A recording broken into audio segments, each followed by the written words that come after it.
నువ్వా ఏమే నీకు ఎందుకు రాసి లేదు సార్ చెప్తారు సార్ చెప్తారు ఎందుకు రాసి లేదు రాసి ఇచ్చాడు కదా ఎట్లా ఏం రాశావు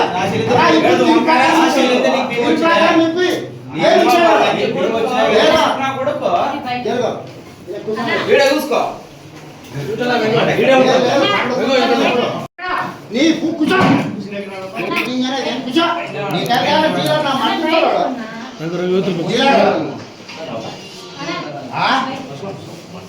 నువ్వు అంత డబ్బులు ఈ ఆదాయం సస్పెండ్ చేయాలా ఈ ఆదాయం మాట ఉండదు ఏమే ఈ ఆదాయం ఉండదు సస్పెండ్ చేయాలా కొంత డబ్బులు వైఎస్ఆర్ సస్పెండ్ చేస్తావు నువ్వు వైఎస్ఆర్ మద్దతు ఇస్తావు నువ్వు ఆదాయం దొంగతనంతో కలిసే తెలుగు నాకే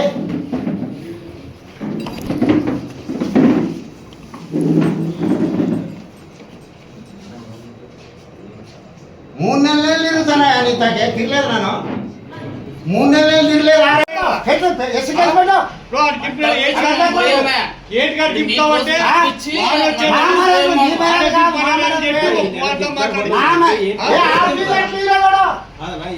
మన ఫోటో మీ వాడింట్లోనే ఉన్నావు కదా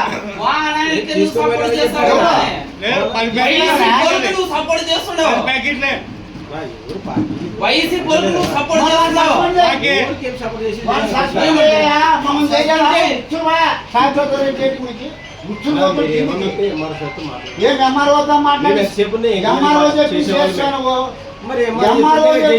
అవన్నీ చెప్పొద్దాయా 50 క్వింటాలని చెప్పా ఇతనే ఎంఆర్ఓ ఆర్టీఓ ఆఫీసర్ అంటే అవన్నీ వద్దు తలా చోపు చేయి ఏం మీరు ఒంకులు పెడతావా నేను సిగ్గులేదు ఎంఆర్ఓ ఆఫీసర్ ఇప్పుడే మాట్లాడు మాట్లాడు ఆయన చెప్పింది చేసినాము ఇది కూడా ఊరుకునే వచ్చేది మాకు ఇదే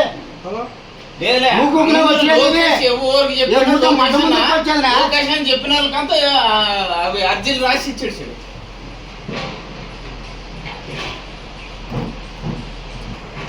నాలుగు నెలల పూర్తి మించిన దానికి ఇప్పుడు తగిలిండేది మరి ఏమే పెన్షన్ అన్ని రకాలుగా బెంచ్ కిందకి పోయేవే అన్ని రకాలుగా వాడే తిప్పుకుంటే మీడియా మిత్రులకు చెప్పేది ఒకటే ఇటువంటి అవినీతి ఉండరాదు.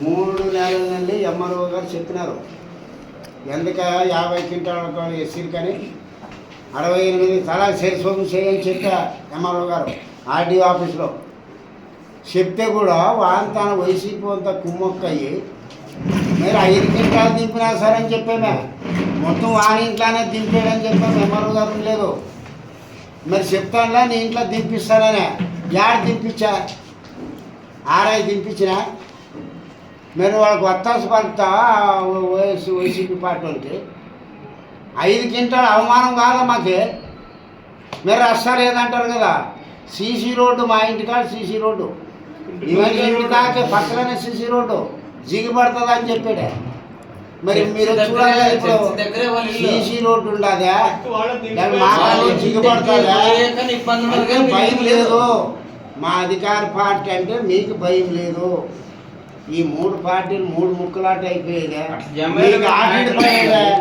మీకు ఆటిడిపోయేదా ఏమే మీకు ఆటిడిపోయేది మా పోయేదే వాడు కలుస్తాడు దొంగనప్పుడు ఈ ఆరైత నేను ఎన్నో మాటలు చూసానా కలుస్తాడు ఏం చేస్తాడో ఏం లేదు అయితే అసలు లేదని సార్ లేడు. ఈ సమస్య ఎక్కడ జరుగుతుంది ఎక్కడది సమస్య బిడ్డలకేది వైసీపీ నాయకుడు ఎక్కడ ఎవరు పేరు ఉరుకుందాప వాడు కొడుకు అశోక్ వాళ్ళ పేరు మన మీద చెప్తాం వాళ్ళ పేరు వాళ్ళని అడగండి వాళ్ళంజా కూడా పేరు ఏం చెప్తాం మరి వాళ్ళ పేరు మన సంగతి పలికిస్తారా మమ్మల్ని వాడు శత్రువు లంజా కొడుకులు మాకు మరి వాళ్ళ పేరు ఎట్లా అడుగుతారు మీరు వాళ్ళని అడగని చెప్తారు విషయం ఏమి లేదు ఎస్ ఇప్పుడు పూర్తి సస్పెండ్ చేయాలా ఆఫీసర్లు మా గవర్నమెంట్ మాటలు బాగుంటే వారిని నిమిషాలతో సస్పెండ్ చేయాలా సస్పెండ్ చేయడం మిగతా కాదు బైపార్కేషన్ చేయండి 2 పెద్ద కూటమి అది ఒకటి ఎస్సీకి ఒకటి బీసీకి ఎస్సీకి ఇప్పించాను ఒకసారి 50 క్వింటాలు దింపాను ఎస్సీలు అంటే అంత చురుకున ఒకసారి 30 క్వింటాలు మొన్న మూడో కోటకు 5 క్వింటాలు. మరి ఏం చెప్తాడు వాడు బీసీలకి? వాడు మాధవని ఇంటికి చేసేవాడు శివప్ప. వాడు మాధవని ఇంటికి పోతారా? మీరు చూడండి, ఏ మా మాటం లేప ఇదే వాడు మిషన్ ఇస్తాడు దేశం అన్ని కులాలు అన్నీ వాడే దేశం సభ్యము. కురువ గొల్ల బాయలు అందరికి వాడేమంటాడు ఎస్సీ కోటే డివైడ్ చేయాలి. ఇది చెప్పేసి తెలిసి ఎస్సీ కోటే కదా వాడు మాది కూడా అడిగేది ఎస్సీ కోటే ఇస్తాం. బీసీలంతా మాకనేగా లేదు కులం ఏర్పడినాను, అన్ని కులాలు ఉండాలా ఈ కోటాలో, ఆ కోటాలో అన్నీ ఉండాలా అని చెప్పాను. నువ్వు ఆర్ఐ అండి, గవర్నమెంట్ ఆఫీసర్ అయ్యింది. నువ్వు అని కొత్త నువ్వు సస్పెండ్ చేసేది వాడిని సస్పెండ్ చేసేది ఇడిచిపెట్టి నువ్వు వాడిని కొత్త పలుకుతావా నువ్వు? నువ్వు ఎట్లా ఇనువా నువ్వు?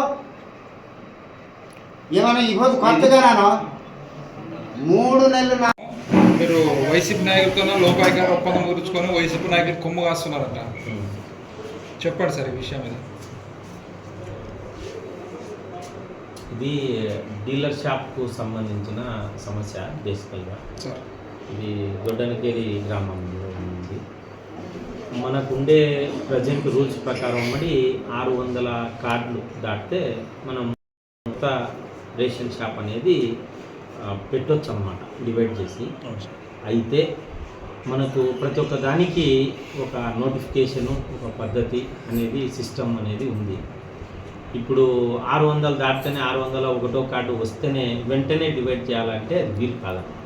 ఉదాహరణకు చెప్తున్నాను, ఇప్పుడు ఆ ఊర్లో అవసరమైతే ఉంది, అయితే మనకు కోరినప్పుడు రావాలంటే అది ఉండదు. కాబట్టి అది గవర్నమెంట్ దృష్టిలో పెట్టుకొని అన్నిటికీ ఒకటేసారి జిల్లా వ్యాప్తంగా నోటిఫికేషన్ అనేది వదులుతారు. రేషన్ షాపుల బైఫర్కేషన్ అని చెప్పేసి దానికి కూడా ఉత్తీర్ణులైన వాళ్ళ నుంచి మనకు సపరేట్ ఒక ఎగ్జామ్ పెట్టి దానికి కూడా కొన్ని క్వాలిఫికేషన్స్ ఉన్నాయి. 10వ తరగతి పాస్ కావాలా, దానికి కనీసం వాళ్ళు దానికి తగిన స్తోమత కూడా ఉండాలా, ఆర్థిక స్తోమత ఇట్లాంటివన్నీ పరిగణలోకి తీసుకొని ఎగ్జామ్ పెట్టి దాంట్లో తీసుకొని వాళ్ళ ద్వారానే రన్ చేస్తారు ఇది పీడిఎస్ సిస్టమ్. కాబట్టి ప్రస్తుతానికి మనము ఏదన్నా అక్కడ స్థానికంగా ఏదైనా ఏరియాలను బట్టి, అంటే ఇప్పుడు ఎస్సీ కాలనీ ఉంటుంది, బీసీ కాలనీ ఉంటుంది, ఒకదాని నుంచి ఒకటి దూరం ఉండే అవకాశం ఉంటుంది. అట్లాంటి దానిలను ఏదైనా దృష్టిలో పెట్టుకొని స్థానికంగా అదే డీలరు ఈ ఏరియాకి వచ్చి పంచడమా, లేకపోతే మన రెవెన్యూ వాళ్ళ ద్వారా ఒక తలారిని కానీ ఉన్నది కానీ పెట్టి ఈ ఏరియాలో కొంత భాగం, ఆ ఏరియాలో కొంత భాగం ఉంచి వాళ్లకు అవసరాలను తీర్చడానికి ప్రయత్నం చేస్తాము. మనకు పార్టీల పరంగా మాట్లాడేది అవకాశం ఉండదు, ఎందుకంటే పబ్లిక్ కోసము మన వ్యవస్థ ఉంది కాబట్టి మనకు ఆ ప్రభుత్వం కోసం ఈ ప్రభుత్వం కోసం అనేది ఏం లేదు. ప్రజల కోసం ఉద్దేశించినది కాబట్టి దాన్ని దృష్టిలో పెట్టుకొని పోతూ ఉంటాము. అయితే స్థానికంగా కొన్ని సమస్యలు అయితే ఉంటాయి, అది అందరికీ తెలిసిన విషయమే. దానిలో కూడా బ్యాలెన్స్ చేసుకొని మనం అందరినీ తృప్తిపరిచే విధంగా, ప్రజల్లో సంతృప్తి స్థాయి పెంచే విధంగా ఫర్దర్గా చర్యలు తీసుకుంటాము. దీని కొరకైతే కొంత టైం అయితే వేచి చూడాల్సిందే. పెద్దలు ఎవరన్నా నాయకత్వం కూడా గ్రహించాలని మీడియా ద్వారా తెలియజేస్తున్నాము. ధన్యవాదాలు. మీ పేరు సార్? శేషపని తహసీల్దార్ ఆధ్వర్యం.